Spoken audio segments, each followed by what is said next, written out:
On a freezing November morning, Emily signed the divorce papers without saying a word. But when she walked out of the courthouse, a limousine was waiting.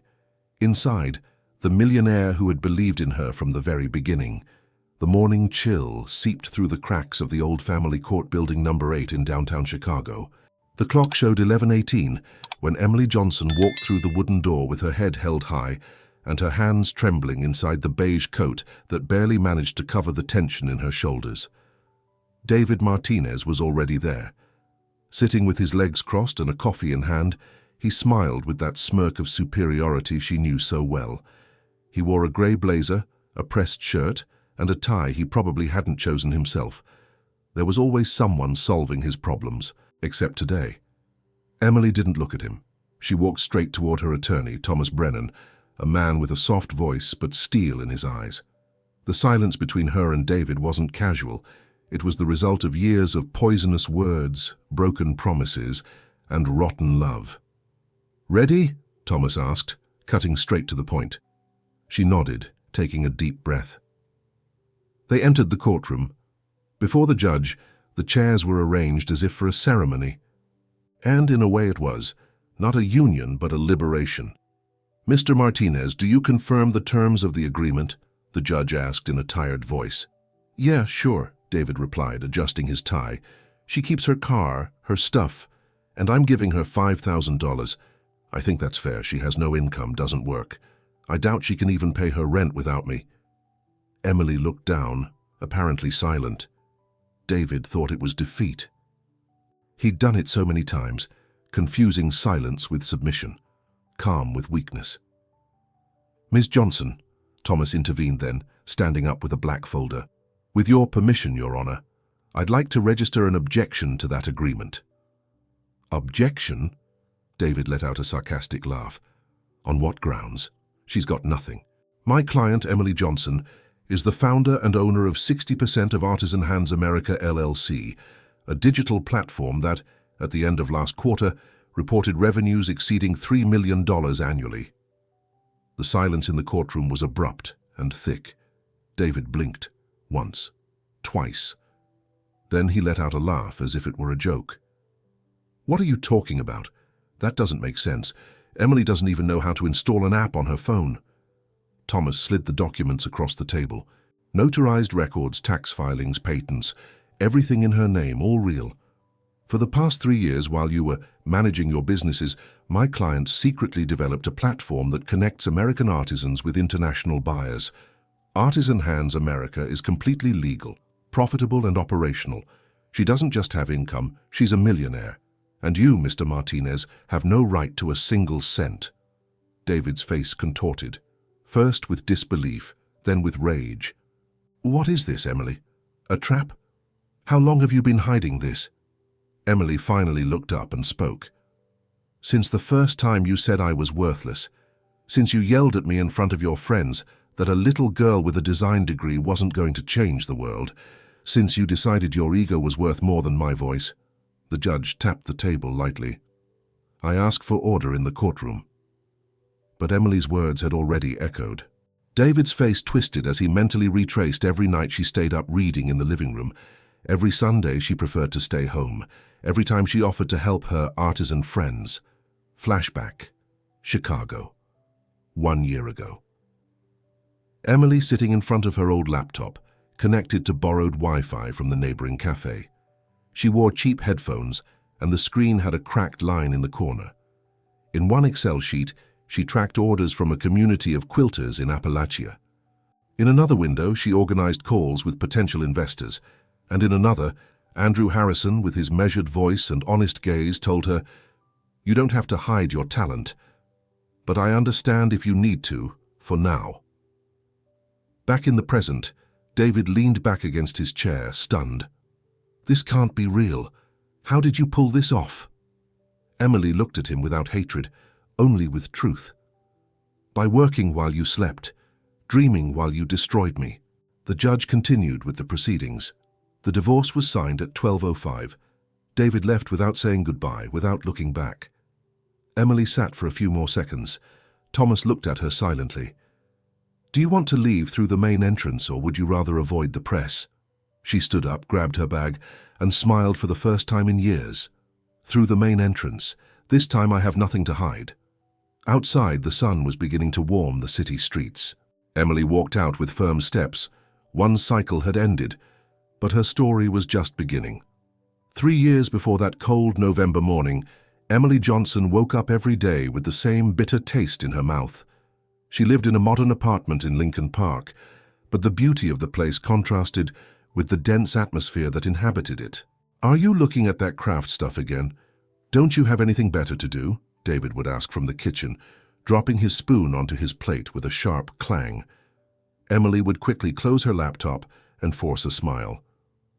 "Just looking at some ideas for a personal project. Nothing important." "Project? Please, Emily. When are you going to understand that business isn't your thing? If it weren't for me, you couldn't even pay rent." This was every day. David didn't hit with his fists, but he knew exactly where to strike with words. He made her feel small, clumsy, worthless. And yet what he didn't know was that this poison served as fuel. Every sexist comment was a spark. Every time he said, "You can't," she thought, "Just watch me." In secret, with an old laptop her friend Diana had given her, Emily began to build.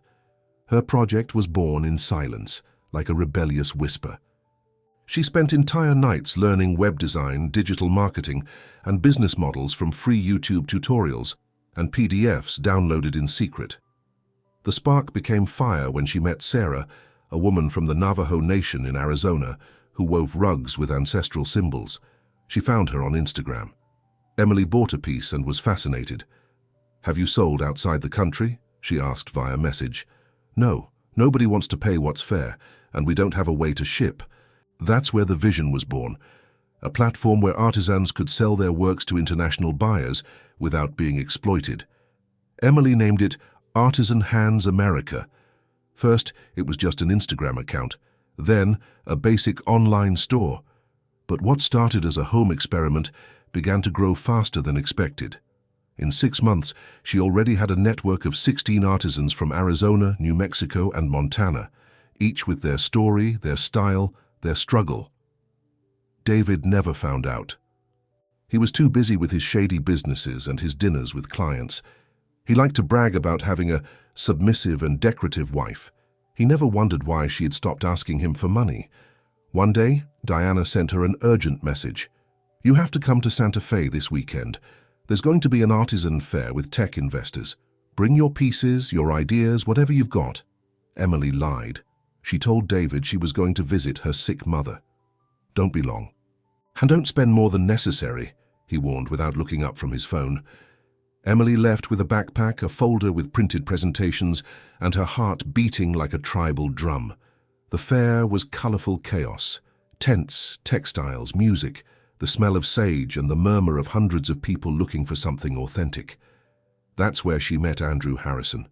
He didn't wear a suit or have bodyguards or millionaire poses, just jeans, a white linen shirt, and a calm smile. He listened to the entire presentation without interrupting her, arms crossed and eyes fixed on her network maps, projections, and artisan testimonials. When she finished, he was quiet for a few seconds. "You did all this yourself?" "Yes," Emily said, nervous. "Well, with their help." She pointed to a group of artisans showing their products. Andrew nodded. "This isn't a hobby, it's an ecosystem." Emily looked at him, not knowing if it was a compliment or a warning. "I'm going to invest $700,000 in your idea, not because it's a good business, but because it's necessary, but with one condition." "What?" she asked, almost breathless. "That nobody knows. Not your husband, not your friends, not the media. No press releases for now. If you're going to do this, do it your way, but protect it." Emily didn't hesitate. She signed a confidentiality agreement and began the real work. The nights became double shifts. During the day, she pretended to be the perfect wife. In the early morning, between coffees and tears, she built the platform's back end, organized shipments, remote training for artisans, and managed digital campaigns with minimal budgets. One day, David asked why she had changed her laptop password. Virus, she said, and he didn't ask further. What she didn't say was that she was already invoicing, that Sarah had been able to send her kids to middle school, that Thomas, the same attorney who would later represent her, had been her legal advisor for 6 months. But the hardest part wasn't the technical side, it was the emotional one. The fear of being discovered, the guilt of hiding, the constant doubts. What if it doesn't work? What if David is right and I'm worthless? The anxiety of living a double life, entrepreneur by night, shadow of a wife by day. And yet, everything moved forward. Because for the first time in her life, Emily had purpose. She had a voice. She had a community that believed in her. When Artisan Hands America reached its first $1 million in revenue, Emily celebrated alone, in silence. She poured herself a glass of cheap wine and toasted to her reflection in the window. "You're on the right track," she told herself. "Just hold on a little longer." She did, and she succeeded. And when the day of the divorce came, she didn't just free herself from David. She revealed herself to the world as what she had always been, a capable, intelligent, and brave woman. The CEO of an empire that had been born from silence, but was destined to be heard across all of America. The air in Santa Fe had a different rhythm, denser, purer, more alive. Emily felt it as soon as she got off the bus at the terminal. For the first time in a long time, she didn't have to answer to anyone. She didn't have to give explanations. She was alone, and she was free. She settled into a small cabin in Tesuque, 20 minutes from downtown. Surrounded by mountains, juniper trees, and sunrises without noise, Emily began to remember what it felt like to breathe without fear. She slept late, ate tamales with the artisans who had been with her from the beginning, and walked barefoot through the wet grass after the rains. Days passed, and her phone, for the first time, didn't ring with messages from David. One afternoon, while drinking coffee on a terrace, she received an email from Andrew Harrison. They hadn't spoken since the divorce. He had respected her silence. "I'm in Santa Fe for a few days, not for business. I'd like to see you." Emily hesitated for a few seconds and said yes. They met at a local market, among stalls of black pottery and hand-carved folk art. Andrew wore a backpack over his shoulder and a wrinkled blue shirt. "You still look like an investor," she joked. "And you already look like a boss," he replied with a smile. They began walking through the cobblestone streets without an agenda, without tension.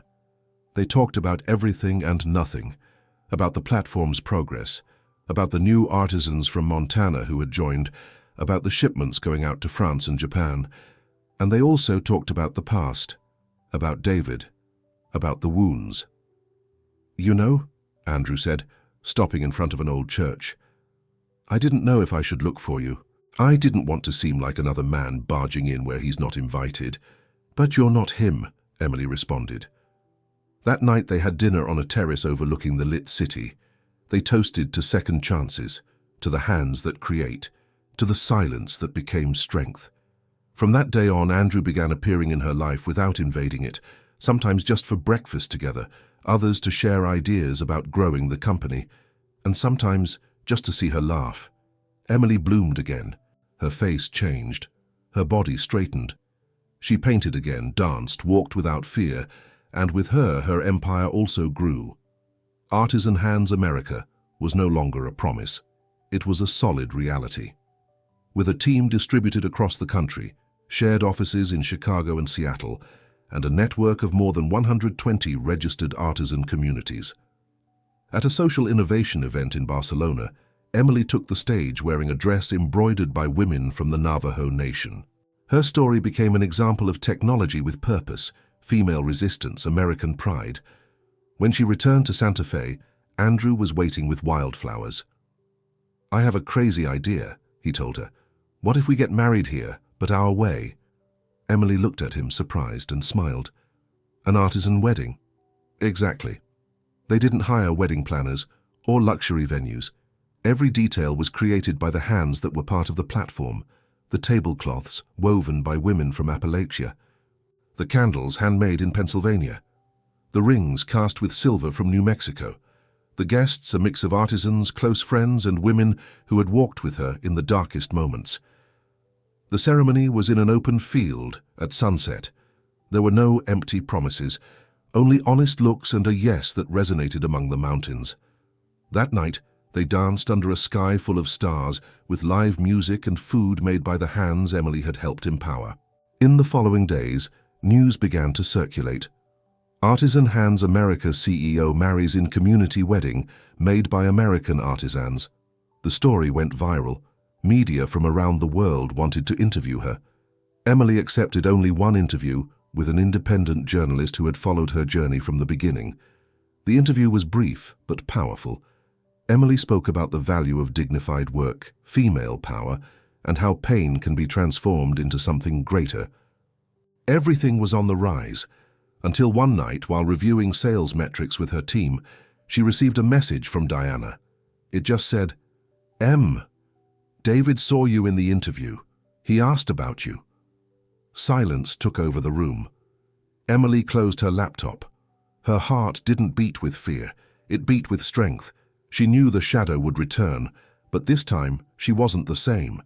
Diana's message was brief, but in Emily's mind it resonated like a long echo. "David saw you in the interview." That night she didn't sleep, not from fear but from clarity. There was something left to close, a wound that no longer hurt, but whose scar deserved to be touched with dignity. Days later, she saw him. He appeared at the art gallery where Emily had mounted a temporary exhibition with pieces made by indigenous communities. He approached as if nothing had happened, as if the years of abuse had been a misunderstanding. "You look different," David said, with that smooth voice that once seemed attractive to her. "I am," Emily responded, with the same calm with which one says goodbye to a place that no longer hurts. "I've changed," he insisted. "I quit drinking. I'm going to therapy. I thought about you, about us." Emily looked at him without emotion. There was no hatred, only certainty. "There is no us, David. There never was. I pretended to survive." David tried to soften his voice, to show vulnerability, as if this new mask worked better than the previous one. "I don't want to lose you," he said, looking down.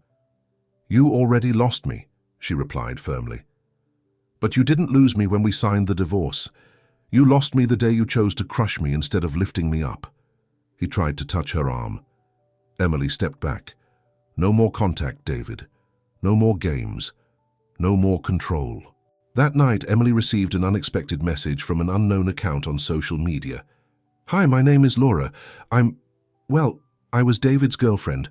I'm going through something horrible. They told me you might understand." Emily took a deep breath. The cycle hadn't broken. It had just changed victims. Days later, she met Laura at a discreet coffee shop in Wicker Park. She was young, in her 20s, with a trembling voice and invisible marks on her soul. "At first he was charming," Laura said, "but then he told me I was worthless, that I should be grateful someone like him even looked at me, that without him, I'd end up alone." Emily clenched her hands.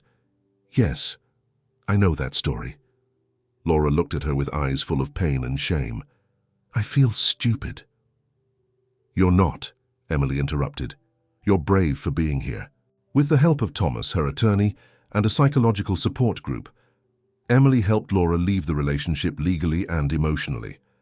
She got her a safe place to stay, access to therapy, and support to file a complaint for emotional abuse. It was this process, seeing in Laura a replica of her past, that pushed Emily to take the next step. Weeks later, the city of Chicago invited her to participate in the national event, Voices of Resistance, a massive gathering of female leadership at Millennium Park. Thousands of women attended, some with signs, others with children in their arms, all with stories on their backs. The stage was placed in front of the pavilion. Large screens projected the speakers' faces. And when it was Emily's turn, the silence was total. She climbed onto the stage wearing a dress embroidered by Pueblo women, without jewelry, without poses, only truth. "My name is Emily Johnson," she began, her voice clear, firm. "And for 3 years I lived in a relationship where they made me believe I was worthless, that I couldn't, that I was decoration. The crowd held its breath. While they called me useless, I was secretly building a company that today provides dignified employment to more than 500 artisans across America. While they silenced me, I was learning. While they tried to dim me, I was lighting up. The screens showed images of Artisan Hands America, of smiling artisans, of rural communities thriving. Today I'm here to tell you, woman listening to me, that you are not alone. You are not broken. You are not lost. You are powerful. And you deserve to live without fear. The applause was deafening. Some cried. Others raised their fists. Emily breathed deeply. Her voice didn't tremble. It was firm as stone from the southwest. My story is not unique. There are millions of us. It's time we stop hiding. It's time we speak, we shout, we lead. In the front row, Laura applauded with shining eyes. Diana recorded with her phone. Andrew, in the crowd, looked at her with the same respect with which he met her. When Emily came down from the stage, a group of women surrounded her, not for selfies, but to thank her, to embrace her, to tell her, "Me too." That day she didn't just close a chapter. That day something bigger was born. Emily Johnson, once silenced, became a national voice of dignity, rebirth and transformation. Not for the money, not for fame, but because she knew how to turn her pain into a bridge, her silence into an echo, her story into revolution.